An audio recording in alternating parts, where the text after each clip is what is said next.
চট্টগ্রাম বন্দরের NCT terminal বিদেশি company অর্থাৎ ডিপি ওয়ার্ল্ডকে ইজারা দেওয়ার প্রতিবাদে বেশ কয়েকদিন যাবৎ বারোফের যে আন্দোলন সেই আন্দোলন শুরু করেছে শ্রমিকরা। এর মধ্যে আমরা গতকাল দেখেছি, গতকাল তারা যে কর্মসূচি ঘোষণা করেছে, আজ 11টা নাগাদ তারা যে বন্দর বিদেশি কোম্পানির হাতে দেওয়ার প্রতিবাদে যে কর্মসূচি, সেই কর্মসূচির প্রতিবাদে কিন্তু তারা আজ যে কালো পতাকা মিছিল সেটি তারা করছেন। এবং এখানে যে বিষয়টি আপনাদের জানানোর চেষ্টা করি, চট্টগ্রাম এনসিটি টার্মিনাল, সেই টার্মিনাল বিদেশি কোম্পানি ডিপি ওয়ার্ল্ডকে দেওয়ার যে চুক্তির প্রতিবাদ, সেই প্রতিবাদে মূলত তারা এখানে অবস্থান নিয়েছেন। এবং যদি জানাই যে এই বন্দরের এনসিটি টার্মিনাল বিদেশি কোম্পানির হাতে দেওয়ার প্রতিবাদে বেশ কয়েক মাস ধরে কিন্তু এই যে তাদের কর্মসূচি, সেই কর্মসূচি কিন্তু তারা চলছে এখনো। নিশ্চয়ই সেই দৃশ্য আপনারা দেখছেন, তাদের যে কর্মসূচি সেই কর্মসূচি কিন্তু তারা পালন করছেন। এবং তাদের প্রত্যেকে যে বিষয়টি আসলে জানিয়েছেন যে তারা যতক্ষণ পর্যন্ত আসলে বন্দর বিদেশি কোম্পানির হাতে দেওয়ার যে চুক্তি সেটি বাতিল না করা হবে ততদিন পর্যন্ত তারা তাদের যে কর্মসূচি সেটি তারা চালিয়ে যাবেন।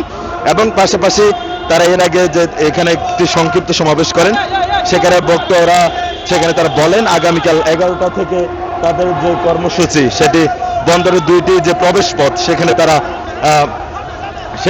সেটি অবরোধ করবেন এবং তাদের এই দাবি যতদিন পর্যন্ত আসলে আদায় করা হবে ততদিন পর্যন্ত তারা তাদের এই কর্মসূচি সেটি কিন্তু চালিয়ে যাবেন বলে আমাদেরকে জানিয়েছেন। নিশ্চয় দেখছেন তাদের যে স্লোগান, যে বন্দর বিদেশিদের দেয়া হবে না এবং বন্দর নিয়ে সব ধরনের যে ষড়যন্ত্র সেটি আসলে রুখে দেওয়া হবে। এবং তারা অন্তর্বর্তী সরকারকে উদ্দেশ্য করে কিছুক্ষণ আগে বক্তারা বলছিলেন যে সামনে নির্বাচন, সেই নির্বাচনের দিকে না তাকিয়ে বা নজর না দিয়ে অন্যদিকে নজর না দেওয়ার তারা আহ্বান জানান এবং হুঁশিয়ারি দিয়ে বলেন চট্টগ্রাম বন্দর সহ চট্টগ্রাম অচল করে দেওয়া হবে, এমন হুঁশিয়ারি তারা এখান থেকে দিয়েছেন। এবং প্রত্যেকে আসলে কালো পতাকা হাতে নিয়ে তাদের এই মিছিল, এই কর্মসূচি সেটি তারা করছেন এবং এটি অতি দ্রুত সমাধান করা না হলে তারা আরো বড় আন্দোলনের ডাক দিবেন বলে আমাদেরকে জানিয়েছেন।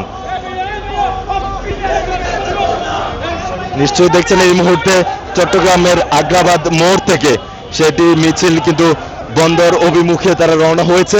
একটি যদি জানিয়ে রাখি, চট্টগ্রাম মেট্রোপলিটন পুলিশ কিন্তু একটি গণবিজ্ঞপ্তি জারি করেছে। আগামী 2 মার্চ পর্যন্ত চট্টগ্রাম বন্দরের আশপাশে যে এলাকা রয়েছে সেখানে কিন্তু সভা সমাবেশ নিষিদ্ধ করেছে।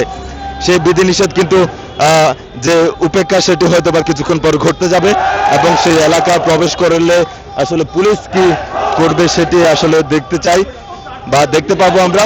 এবং তারা কিন্তু তাদের যে মিছিল সেটি কিন্তু চালিয়ে যাচ্ছেন।